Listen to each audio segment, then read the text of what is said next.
අපේ දෙවනි දවස ටැකිට්ට ගමන් මචුටක් ආවා. මේකේ බැල්කනි එකක් තියෙනවා බලන්න. මේ මාරම ලස්සනයි. මට නම් කියන්න වචන නැහැ. අපි හිටියේ හග්ගල කන්ද වීව් එක බලාගන්න පුළුවන් තැනක රූම් එකක් අරගෙන. ඉතින් අපේ පිටිපස්සට තිබ්බේ හග්ගල කන්ද, ඉස්සරහට තිබ්බා කඳු පන්ති ගණනාවක්. ඒ අතරින් මෙන්න මේ තියෙන W කන්ද. මොකද ඒක W අකුර හැඩයට තියෙනවා කියලා කිව්වා. අර ඇතින් ඉර පායලා තියෙන පැත්තෙන් පේන්නේ වැලිමඩ සානුව. ඒ පැත්තේ තනි කරම මීදුමෙන් වැහිලා තිබ්බේ. ඒ සානුව ලස්සනට හරියටම පැහැදිලිව පේන මීදුම නිසා. Good morning. ලියා බබයි මමයි ආවා. මේ හරියටම ආවොත් ඉතින් මේ ඔක්කොම වගා කරලා තමයි තියෙන්නේ. මෙන්න මෙතන ඔය කැරට් වගාවක් තියෙනවා, ලීක්ස් තියෙනවා, ලුණු ගස් තියෙනවා. මේ තැන් වල ඉතින්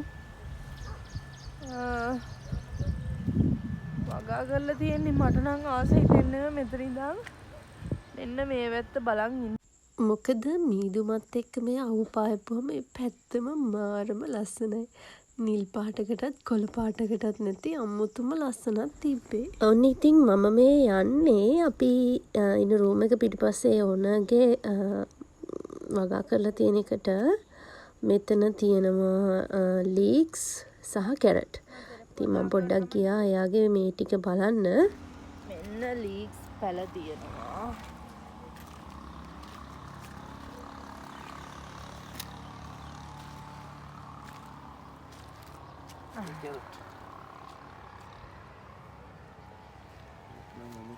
ඇදීගෙන ලොකු වෙගෙන අලෙන්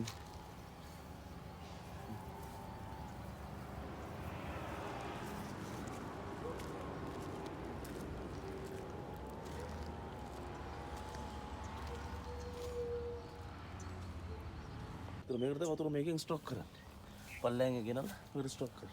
ඒකට දාලා ඊට පස්සේ මං හිතුවේ නිකන් මේක තිබ්බටු කියලා. මේ බලන්නකෝ ඒක හරියටම තිබ්බටු වගේ. මේ වැස්සහම වතුර මේ පාර දිගේ එනවද? ඔව්. ඒ යන පාර චූටි මල් හැමතැනම පිපිලා තිබ්බා. ඒ වාරිම ලස්සනයි. මම දැන් ඒ වගාව බලලා පහලට එන ගමන් තට්ටු කීයක්ද? 3ක් නේ? මේ 4ක්. 1 2 3 මේ 4 ඔයාගේ නේ? මෙතනින් තව උඩට තියෙනවනේ. මට විස්තර කිව්වේ මේක අංකල් පාලිත. එයාගෙන් තමයි ඉතින් විස්තර ටිකක් වැඩි විස්තර අහගත්ත කඳු ගැන. මොනවාද පුරාවෘත්ත කතා ගැන. පින්න තැනට ඉස්සරහා තමයි සීතාම්මන් කෝවිල තියෙන. ඉතින් ඒකේ විස්තර කියන්නේ මට එන ප්‍රශ්න වලට අදාළ ඔක්කොම ටික මං එයාගෙන් අහගත්තා. ඉතින් මේ ඉන්නේ පාලිත අංකල්. ඔන්න එයා යනවා. එයා තමයි මට විස්තර ටික කිව්වේ. ඒ වගාවෙන් ඉඳන් එන පාර දිගේ අර යාලගේ තට්ටු විදියටනේ තියෙන්නේ. හැම තට්ටුවකම අර බැම්ම පැත්ත මෙන්න මේ වගේ චූටි මල් පිවිලා තිබ්බා. ඒවා හරිම ලස්සනයි. මේක මේ බාබන්ඩේසිය මලක් වගේ හරිම ලස්සනයි. අංකල් නම් කිව්වේ මේවා ඔය සාමාන්‍ය එහෙම හැදෙන පැල ඇති කියලා. මම මේ පෙන්නන්න යන්නේ ළමයි. මම ඉන්නේ පළාත් මායිමේ. මම ඉන්න තැන ඉඳන් වම් පැත්ත මධ්‍යම පළාත. මේ කියන්නේ මේ පැත්තට මේ දකුණු පැත්තට මේ තියෙන්නේ ඌව පළාත. මම මේ ඉන්න තැන මධ්‍යම පළාතේ අන්තිම ගෙදර. මේක තමයි වොන්ඩර් හිල්ස් රූම්. පළාත් දෙකක් අතර මායිමකම තමයි මම දැන් ඉන්නේ. ඉතින් මේ අංකල් කියපු දෙයට නම් එයාගේ ඔප්පුව තියෙන්නේ නුවරඑළිය දිස්ත්‍රික්කයට. එයා දැන් ඉන්නේ බදුල්ල පළාතේ. සෝරි බදුල්ල පළාතේ නෙමෙයි ළමයි ඌව පළාතේ. ළමයි මේ මම නැගිට ගමන් ඉතින් මල පෙරේතෙක් වගේ වටපිටේ විස්තර බලන්න ගියා. හැබැයි තාම මොනකටවත් හොදර නැහැ. ඒකේ විස්තර ටික දැනගත්තා. ඉතින් ඊළඟට යන්නේ හෝටන් තැනට. හෝටන් තැනේදී හම්බෙමු. එතකන් බයි. ෆ්‍රෙෂ්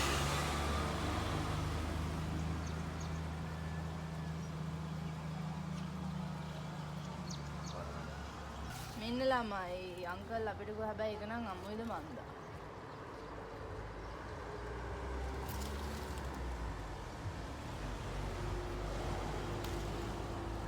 ඔන්න එක. තේ බීලත් නේ තාම. ෆ්‍රෙෂ් දෙයක් හම්බුණා කන්න යන්නේ.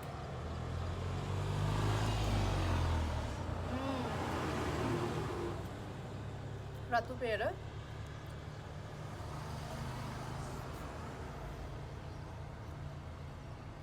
මාරහයි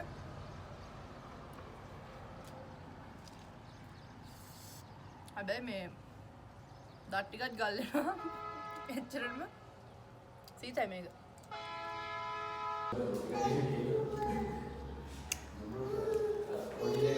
බිස්කට් කාලා කිරි බොන්න යන්නේ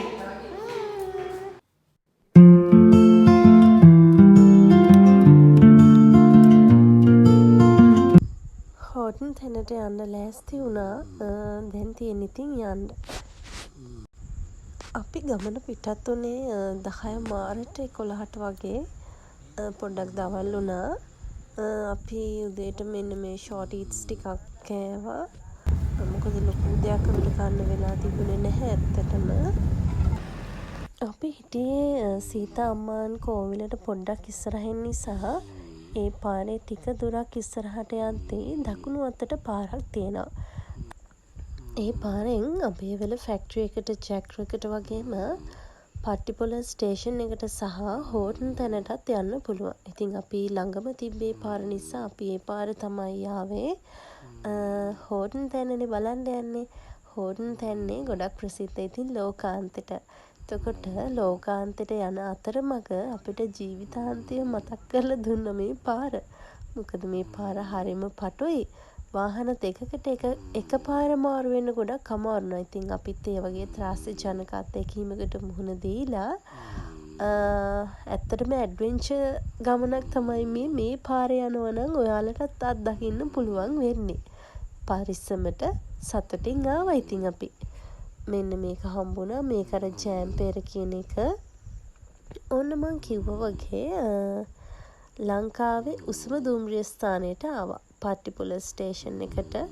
එතනත් පොඩි ෆොටෝස් ටිකක් අපි ගත්තා. වටපිටාව හරිම ලස්සනයි.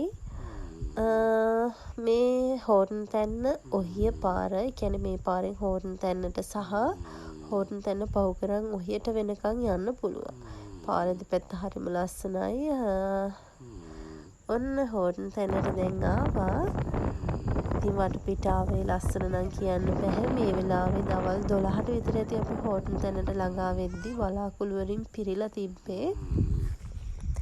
ඉතින් මේ යන අතරමඟදී අපිට හම්බුණා පොඩි දියෑලි. අපි ඒ යන වෙලාවෙත් මීදුම කඳු අතරින් පාත් වෙනවා.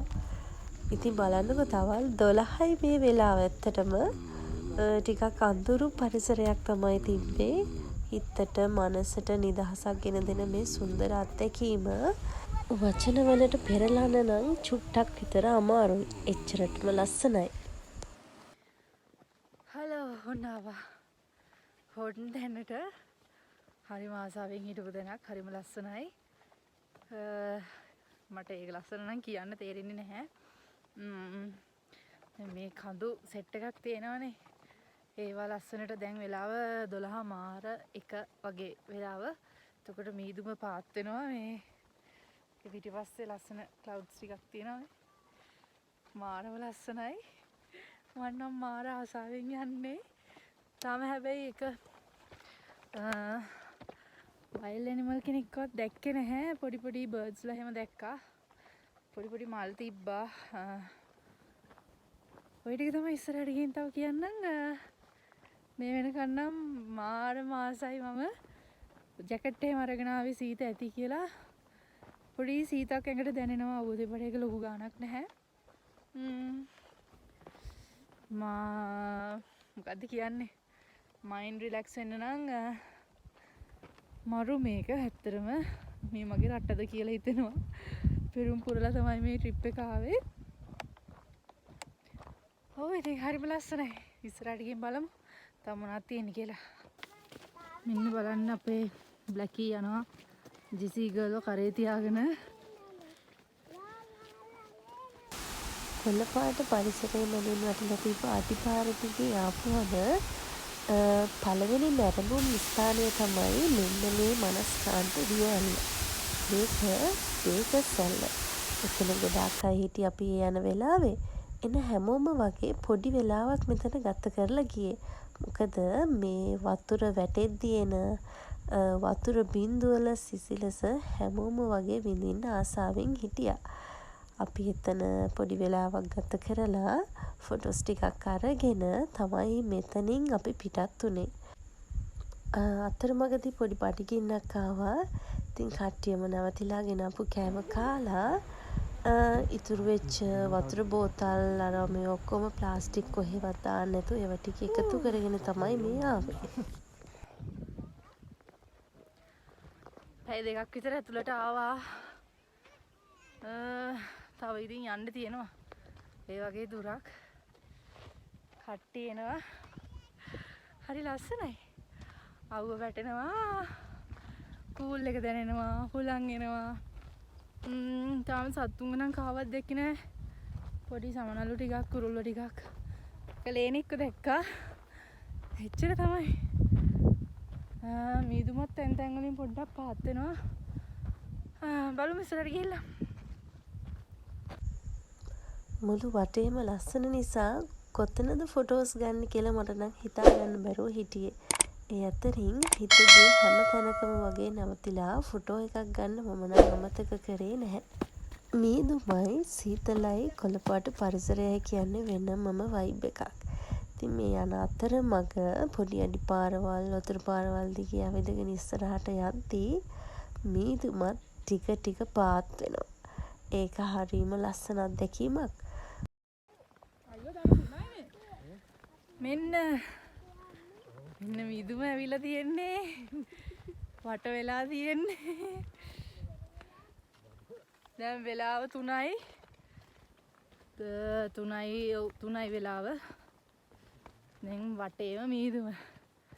මෙන්න මම දැන් යනවා ඉතින්.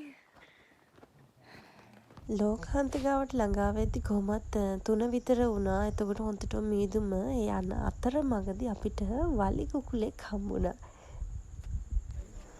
අනිත් පැත්ත පාරෙන් එද්දී ලෝකාන්ති බලලා එන අයකෝ එතන හරිම ලස්සනයි කියලා. හැබැයි ඉතින් අවාසනාවකට වගේ අපි එද්දී වටේටම මීදුම පාත් වෙලා නිසා ඒ ලෝකාන්ති කියන සුන්දරත්වය බලන්න නම් බැරි වුණා. සම්පූර්ණයෙන්ම මීදුමෙන් වට වෙලා සුදු පාට බොඳ වෙච්ච මෙහෙම දර්ශනයක් තමයි බලන්න පුළුවන් වුණේ. අපේ සෙට් එක මේ බ්ලැකී එන්නේ. පේනවනේ බ්ලැකී. මේ සසි. මේ ඉන්නේ ජෙසි. මේ ඉන්නේ සිංහ. බ්ලැකී ජෙසීව කරේ තියාගෙන ආපු නිසා මමත් ටික දුරක් ඉතින් එයාව කරේ තියාගෙන ගියා. එහෙනම් ඇත්තටම හරිම විනෝදජනක අත්දැකීමක් වුණා මට. එයාව කරේ තියන් ගොඩක් දුර යන්න බැරි වුණා. පොඩ්ඩක් දුර ගියා. එයන් අතරමඟදී අපිට හම්බුණා මෙන්න මෙයාව. මේ පරිසරය නම් මාරම ඉක්මනට පාරටම වෙනස් වෙනවා. මේක පාරටම අඳුරු වෙච්ච හෝර්න් තැන්න. ඒ අඳුරටත් මං කැමතියි. එතන හරිම ලස්සනයි. මේ හරියනම් හොඳටම අමාරුයි.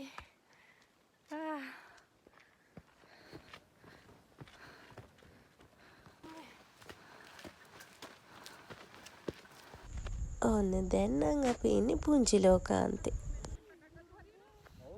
හෝර්න් තැන්නෙම ගිහිල්ලා ඉවරයි. දැන් අවසාන හරිය.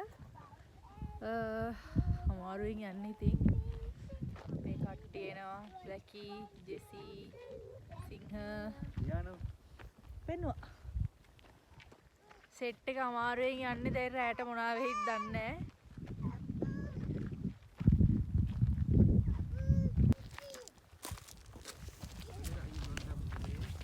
මෙතනට ආවම පාරවල් දෙකක් තියෙනවා.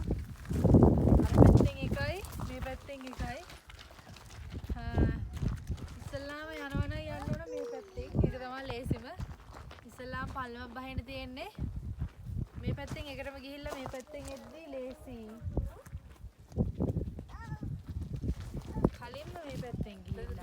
අනිත් පැත්තෙන් ආවොත් අන්තිමට අමාරු වෙනවා. මොකද මේ පැත්තේ කඳු ටිකක් නගින්න තියෙනවා.